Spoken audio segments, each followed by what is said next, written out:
Hey kiddos, welcome to Enhance the Gift Visual Arts, and I'm glad that I'm able to teach my class through the use of technology, so we're excited about that. I miss you guys, and I hope that you are having a good time with your families while you are out of school and on quarantine, that you're doing some things together, that you're doing your schoolwork, and that you are practicing your arts. So I know that the other teachers have posted some things for you guys to practice, and I am going to continue my classes online also.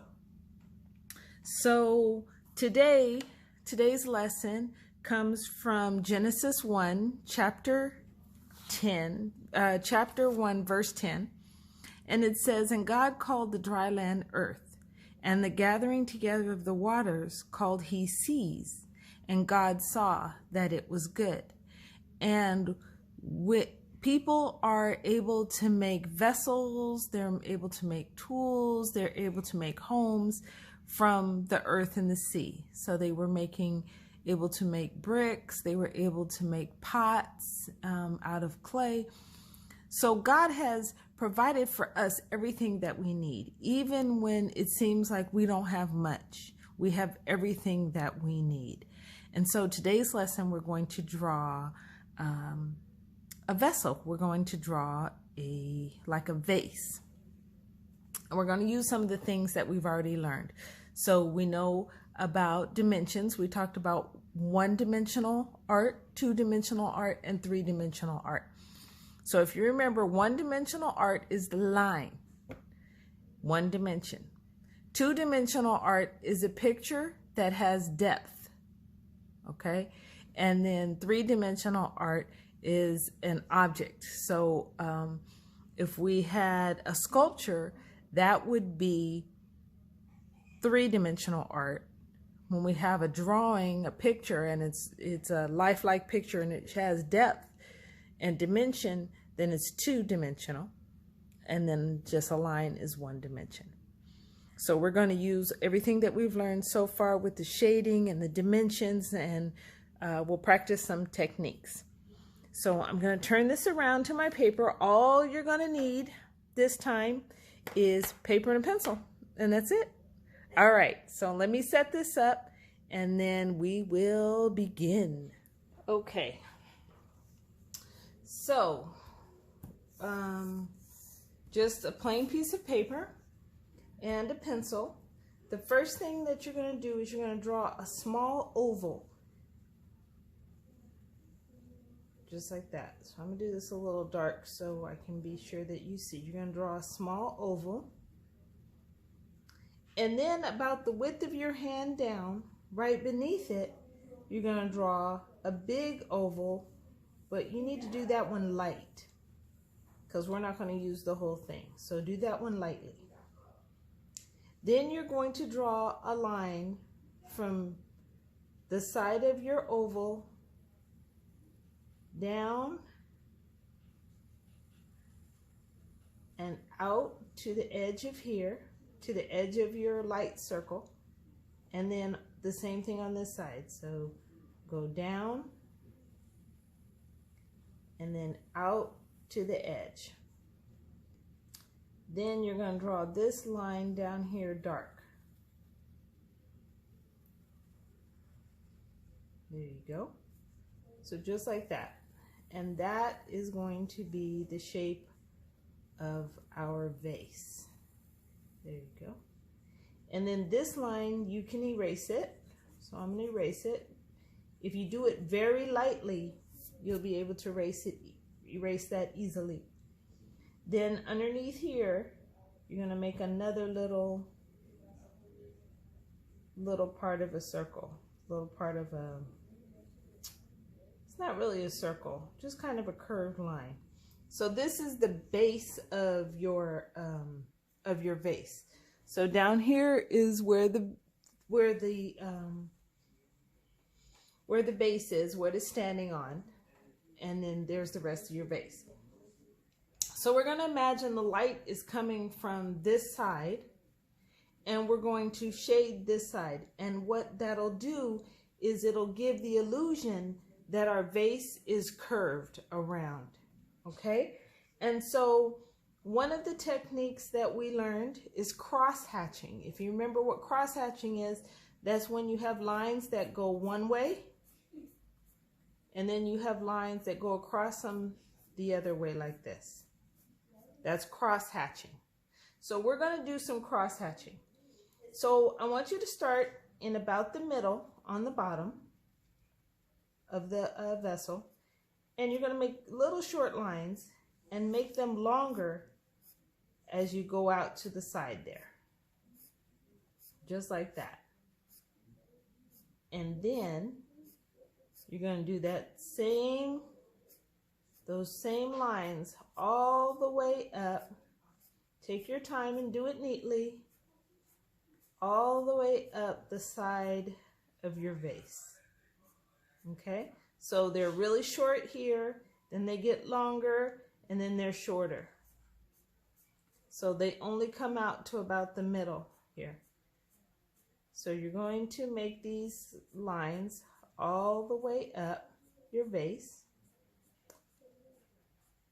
And take your time. There's no rush. And if you go out a little bit, you can clean it up with your pencil after, okay?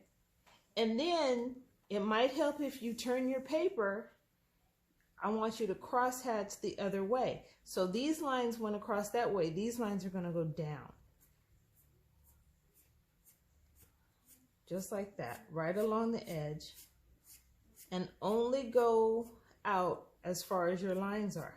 So where your first lines were, you're only going to go out that far. So down here, they went all the way out here, so you need to make long lines. But up here, they only come out that far, so you're going to make short lines. And you'll do that all the way up. Do it nice and neat. Try to keep them even space. Just like that, all the way up, okay? Then down here, because this is in a shadow of the vase, you can shade this whole part in down here very dark, like that, okay? And then inside the vase, because the light is coming in this way, our shadow is actually over here. So we can do some shading on that side like that. So do a little cross hatching in here. It's going to be a little bit darker. So we'll make those lines a little bit darker. Okay. And if you follow the shape, so you see how this oval shape is repeated down here, this white spot is oval shape like that too. So when you do your shading, you'll do that same shape, okay? Then on this side, we're going to do just right on the very edge. Just right on, just a little tiny bit of shading right there. Because we want to give the illusion that our vessel here is round. So I'm just going to do a little bit of shading on this side. Same thing with the cross hatching. There you go. Just like that. All right. And we can come out just a little more on the bottom there. Just there you go. So your vase should look something like that. And then what would be fun is after you do this, if you use another part of your paper, and let's say you draw some flowers, okay, some simple flowers, like that.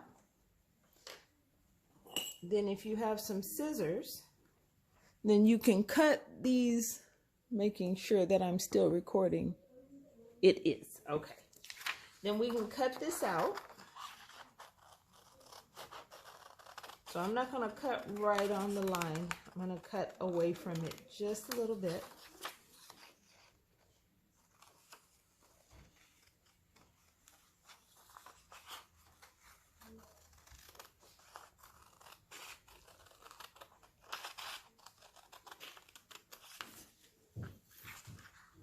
So I'm going to cut around this.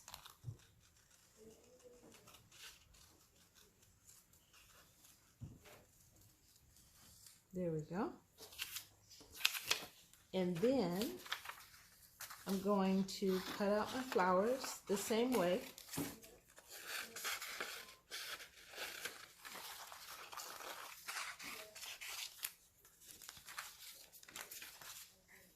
I'm going to cut these out also, and I'm going to not cut them really close.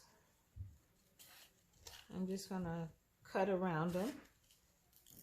And if you need help from a grown-up to do your cutting, then ask somebody to help you, because we have to be careful when we use scissors. All right. So there's one flower.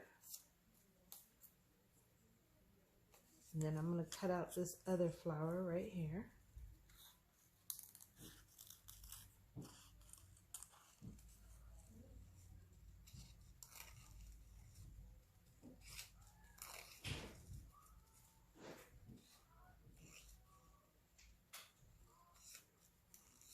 Okay. And don't worry about cutting right on the lines. I'm cutting outside of the lines on mine. Like that. There we go. So there's a couple of flowers. And then if you have some markers or some crayons, let's see, I have some gel pens right here. So I'm going to color these in with my gel pens. Like this.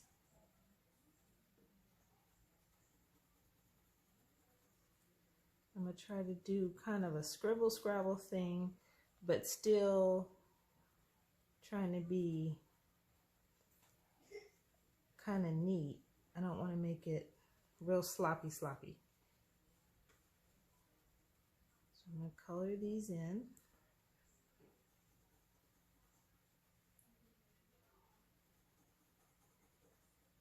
There we go. And you can use crayons or markers, or if you have paints, you can paint it.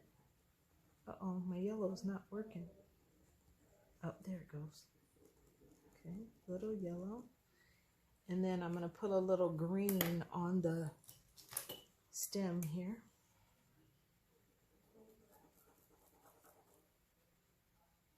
These are new pens, so I'll have to get that ink to flow a little bit. So I'll color those in. There we go. And then I'm going to take my flowers and with a little piece of tape, I'm going to tape them down right there. And then you can put that on your refrigerator. You can give it to your mom or your grandma or auntie, or you can put it on your wall, or you can keep it for yourself, whatever you want to do. And that's our craft for today, guys. Have fun. Post some pictures for me to see. All right, I'll talk to you soon.